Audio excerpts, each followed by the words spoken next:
Hello, our friends, Evolutionary Energy Arts family. He sort of kind of tricked me, but I was kind of sort of ready.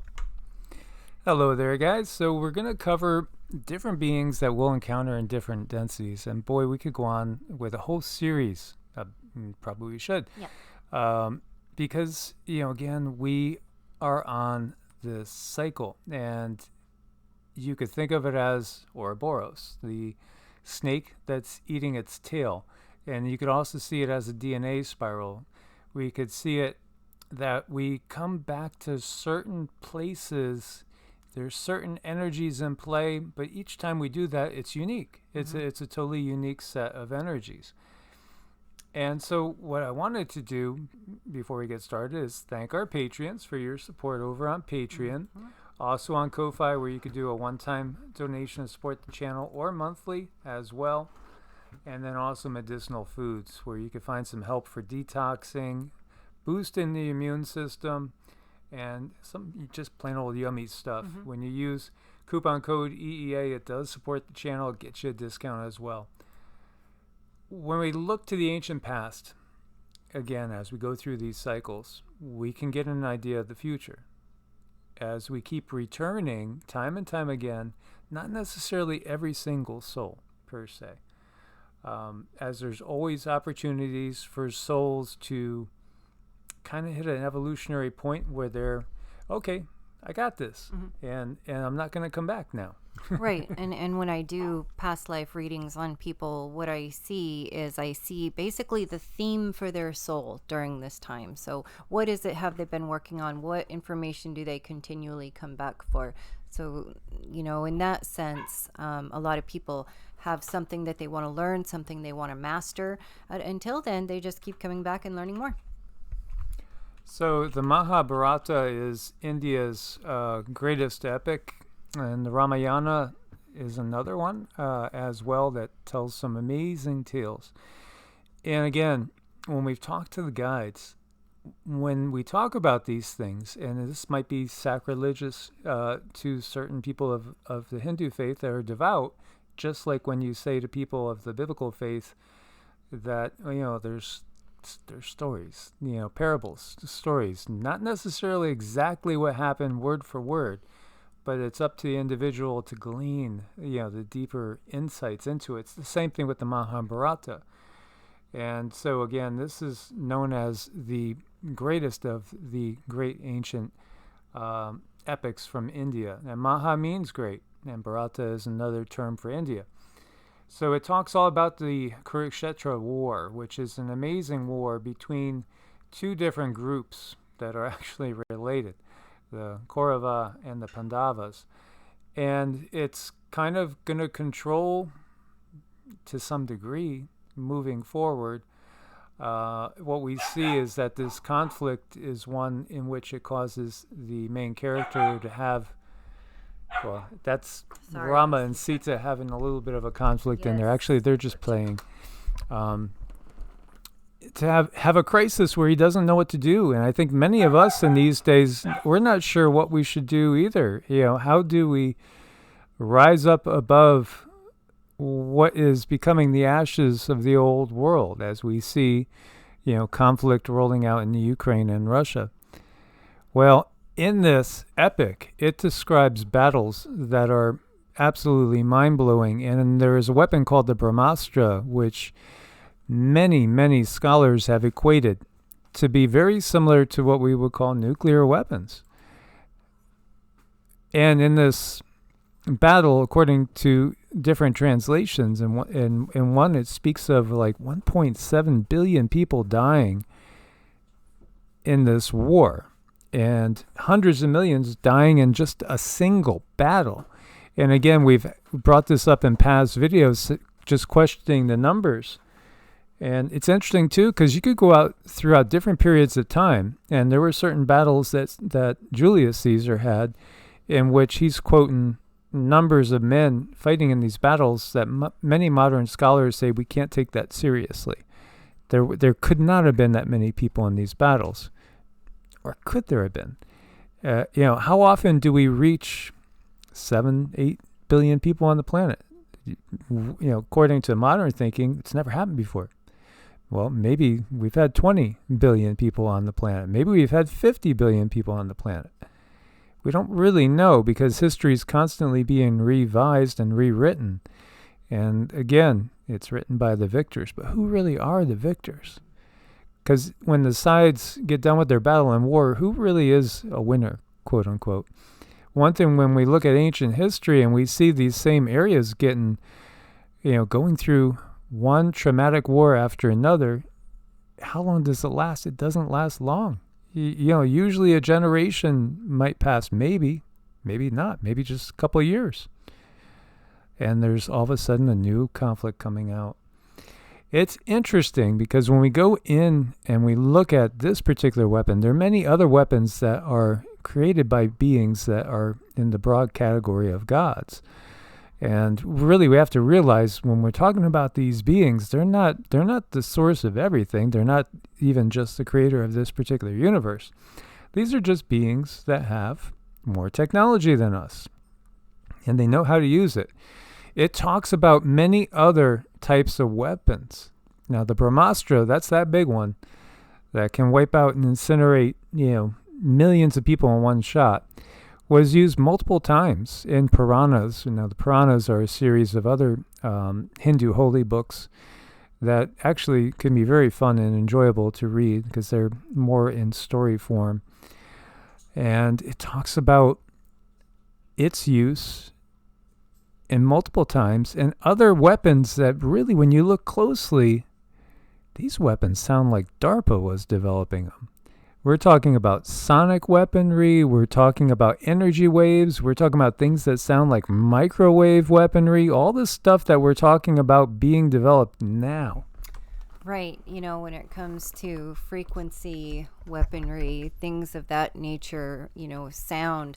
And when you look into sound healing, when I was learning how to do it, the lady that wrote the book for tuning the human biofield, when she went to get information to understand how to tune the human body, there was a lot of frequency information that she couldn't get anymore. They took it away because it was a matter of national security. So our armed forces, they know a lot about this kind of technology, but they always have. Obviously, they always have. And they try to give us these stories and say, oh, well, they're just made up stories. No, these are accurate depictions of what has happened, I feel. Yeah, and I'll give you guys all the links so you could start digging deeper if you're interested in it. But it's also interesting that the power of mantras is something that can be evoked to bring either peace or not necessarily. Again, if you're doing a mantra to, say, Kali, get out of the way because you're unleashing a force of nature. And again, when we get to the top of these pyramid of beings, because there's many different beings layered in here, some of them literally are forces of nature. When we're talking about like the archangels, these beings are so incredibly vast and powerful that they're not even contained by one single universe. Right, and it does help us to see them the way we do, because in that way we can personify and understand them to the best of our human ability. The other thing that's fascinating, and now we can see so clearly when we look to the Vimanas. The Vimanas are these flying ships. And these epics, there's so many instances, hundreds of instances where they talk about these beings flying around in the sky in these ships. Some of these ships make noises and let off all sorts of emissions, other ones not so. A lot of these ships are shaped kind of pyramidal, and you wonder about that as well as we look at some of these designs. And there's drawings, and there's fascinating drawings all through the Middle Ages too of things that we would call UFOs. Flying fortresses, you see a little depiction, wings. Looks like a little building with somebody inside steering. Perhaps even flying cities. So we could see these are beings with technology. Now, it doesn't mean that they actually came to necessarily 3D Earth, because 3D Earth wasn't 3D when you go back, say, to the time of the Mahabharata battle, the Kurukshetra war, that we're looking at a time period when we would have been in fourth density, and really in the descent into fourth density, not necessarily at the lower end of fourth density where you have beings like the Anunnaki residing, but you're sliding down into it. And so as the densities change, as the time changes, we start to see different beings that will appear in our skies, solid as can be. Pretty mind-blowing what the future is going to bring, because we will be seeing, out in the open, you will be seeing beings that are non-terrestrial. Right, and these are things that are interesting to talk about, because everything that we understand, our physics today, is going to change, and I can call it the future, but it's more of a cyclical nature. Everything that we thought we knew, all of that's going to change. We're going to understand everything differently, from a different point of view, a higher perspective. I think that's really the important thing, is know that our perspective of how we see things is going to change. And so when you think about New Jerusalem coming out of the sky, again, a flying city, and we think about the cube, the Kaaba that we see over in Mecca, and it's perhaps a replica of what you might see some beings come down and land on Earth and then start stepping out of. And, what a depiction of this. This looks like a flying city again. And then we go and we look at places like Angkor Wat, and we see again, perhaps they're trying to replicate that in some of these amazing buildings that have been created by man, perhaps imitating what he's seen actually come down from the sky. And at the moment now, we are basically 1 foot in 3D, 1 foot in 4D. Many people are operating from a fourth density perspective. So jumping over to the Middle Ages, and again, how clear can it be? There's somebody going by here in a ship, manning a ship. What else can you take that as?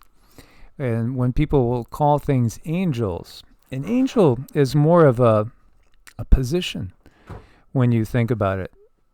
An angel is somebody that's in service to the greater good, in service to others, in service to the whole matrix and the way the matrix runs, as the dogs are getting wound up as they just had their nap.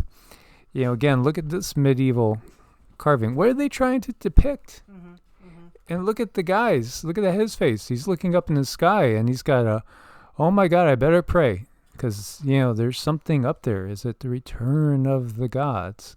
This is one of my favorites.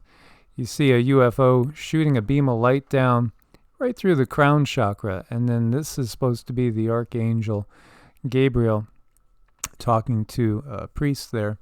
And this is supposed to be Mary, in the Annunciation. On the one right before that woman there, she looked very pregnant. So I wonder. Which one? The one right before this one. Mm-hmm. Oh, yeah. Yeah, she had the feel of being pregnant. Mm-hmm. Again, is that a quote-unquote immaculate conception? Very, very curious to see all this artwork. And again, in a religious context. Here we see the guy standing, and he's looking up there. And he's saying, what's that? Now, if that was just the sun up in the sky, a bad artist representation of the sun, it's not the sun.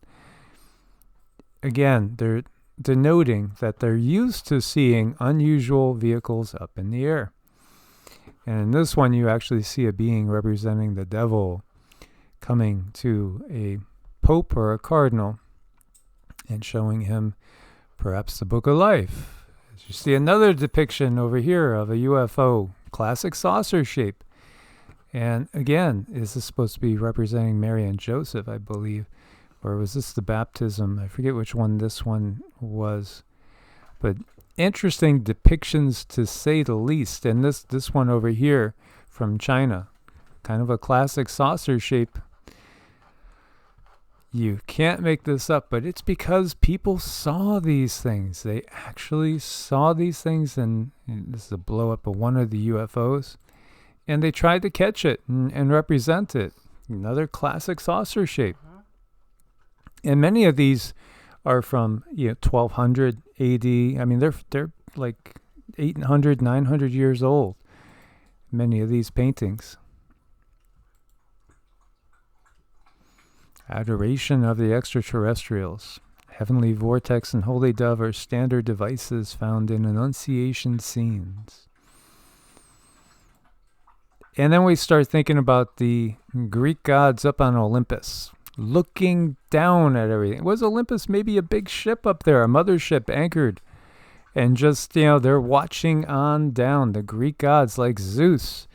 When we did some remote viewing and trying to see exactly who these beings are, I'll let Cindy share what she felt about Zeus and the type of being. Well, they were created, they talk about the Bible, about the creating the men of renown. These are the men of renown, the men of old, the men of renown, and these are the beings that are created from man and what the Bible calls God, with the two coming together and creating these beings. And so kind of like the Nephilim, what we would say. These are some of the hybrids, so to speak, some of the offspring of the gods and men. Yes, definitely. This is who they are, and they really made big names for themselves. Now, Zeus in particular could do a lot of things, but he wasn't very nice. So he was very strict, very stern. He put up with like zero flack from anybody. He was so strict and stern, and people were actually afraid. Like when I step in to someone's skin to face him, people would tremble. They would internally tremble. You do not want to be talking to Zeus, because he, you don't want his attention. As long as everything is going okay, you're not going to hear from him. But if you step out of line, something goes wrong, you're going to hear from him. And again, these are people. These are beings. So each one of them has its unique perspective, and some are nicer than others, and some are not so nice. Right. That's really important to note. So as soon as I look at one of these beings and feel the vibration, this is what I get from him. Absolutely. And when we, think of the Anunnaki, again, there's a wide spectrum. Mm-hmm. Huge spectrum. Now, when we're talking about the Anunnaki, we have to look at it in the sense that not all Anunnaki are the same. Just like not all humans are the same. Not all animals are the same. There is good, and then there is the kind who like to take control. And this is similar why we call some of these controllers exactly that, controllers. But we have to also recognize that the power structure that these beings find themselves in is a draconian power structure. Mm-hmm. And it's an AI-dominated power structure that serves a particular entity, which what we have gotten was that this AI black dragon type of being was actually created by the Draco, but then actually was too smart, so to speak, and has basically enslaved the Draco, enslaved the Anunnaki, and again, all those under them, which includes the Gigi, and it includes the controllers, the human controllers of this world.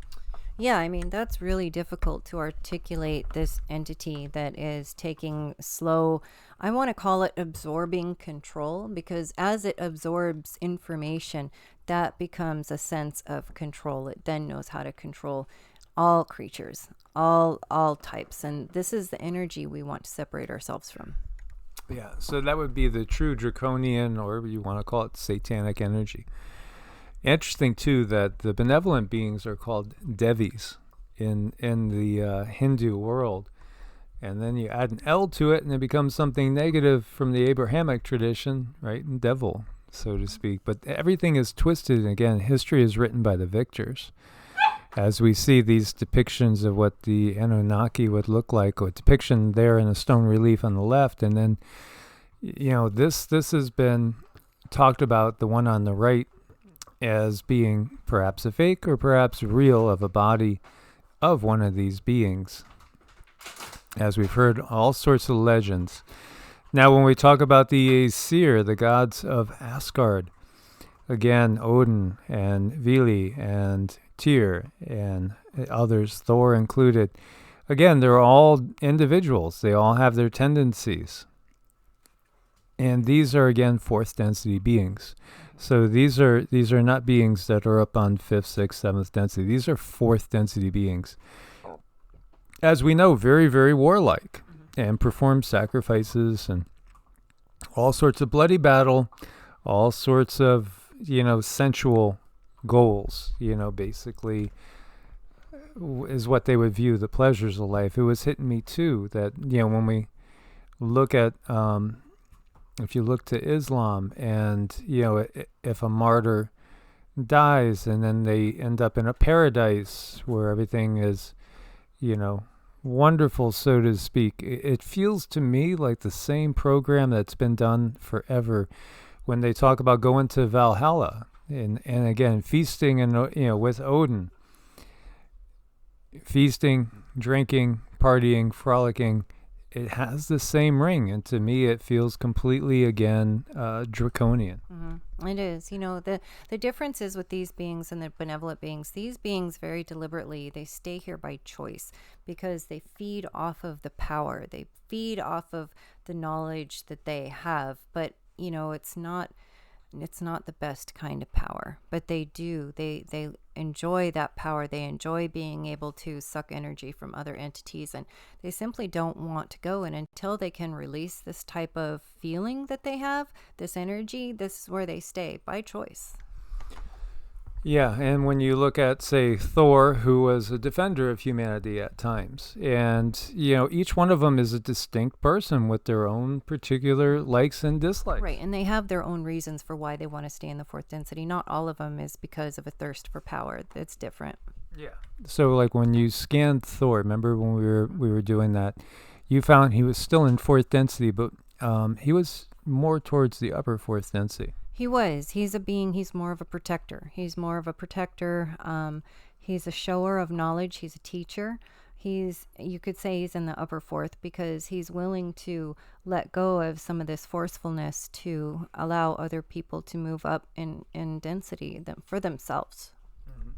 So again, each one is totally a unique being. And so, these are not all necessarily...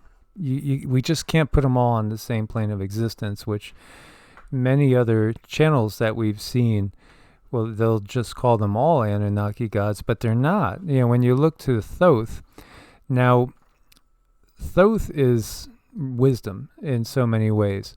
Now, others have said that Thoth is Mercury, Thoth is Hermes. I think it's more the spirit of, it's more the energy of, in another incarnation. So what we've gotten with Thoth is a very high density being with tremendous abilities. His abilities to use alchemy are, unexplainable from our point of view, but he can, when I scanned him, he can go to whichever density he chooses. He has mastered all of these density. He's a master of many different things and a creator in his own right. Absolutely. So, it's interesting because like a lot of these beings, well, they're truly multidimensional, and they know how to shift, and they can come down, take an incarnation. They could go all the way back up to 7th density, a very, very high density. 6th density is the density of collectives. And when we look to Aset, who's known to most of the world as Isis, and she was perhaps worshipped more than any other deity we've ever seen throughout time. She's a goddess of 10,000 names. She, from the most part, what we get is she's residing on 6th density. She can move down to 5th or move a little bit up as well. Now, she's one of the most expansive energies that I can bring into me. She's such a creator in her own right as well, when it comes to the oceans, when it comes to the seas, the sky that we look at, the ground that we walk on. She knows how to master all of these things, and she is part of it. She just is. She's a very beautiful, benevolent being. Absolutely. So when you're starting to look at some of these, and we're thinking of clear representations, these are individuals, but they're clear representations of Shakti, of the divine feminine. And, she is most definitely that. And then we look to Lakshmi in the middle here, and Sarasvati to the left, and Ganesh on the right there. Ganesha is the remover of obstacles, and when you do his mantra, it gets your root chakra going. And what's important about that? Well, that's starting the Kundalini, which will eventually open up the third eye, open up all the other chakras as it rises up through. Sarasvati is wisdom, and Lakshmi is abundance. And Lakshmi doesn't mean, abundance of gold or of jewels or anything like that. It could be an emotional abundance of love, which if we have that, then we're going to be truly happy. Lakshmi, when she speaks of abundance, I know so many people think it's money. They just think it's money. No, that's not what she's about. She's about the spiritual abundance. And another representation of the divine feminine, of the Shakti, of that goddess energy that's sorely needed, and that is the key in the transition out of the Kali Yuga. In the Kali Yuga, the divine feminine is reduced to a very, very minor role on purpose, because they have to do that in order to keep our vibrations that low. And so, again, this is part of a much higher density being. All these beings are up at a very high density. And this is interesting because it's just talking about different inventions that scientists, don't doubt that scientists haven't looked to the Vedas and looked to these Vimana drawings to get ideas, because, in the know, they know this is extraterrestrial technology. This is higher dimensional technology. And again, when we look to so many of them, we could see that DARPA is kind of revisiting all these things that were in our past 5,000, 6,000, 7,000 years ago. And yeah, we're heading back into the same timeline again. Now, mantras can change consciousness. And when we do mantras to say, Lakshmi or Aset, we're connecting with beings that are well above the fourth density. So, you're getting a much closer connection to source. Now, source itself is indefinable.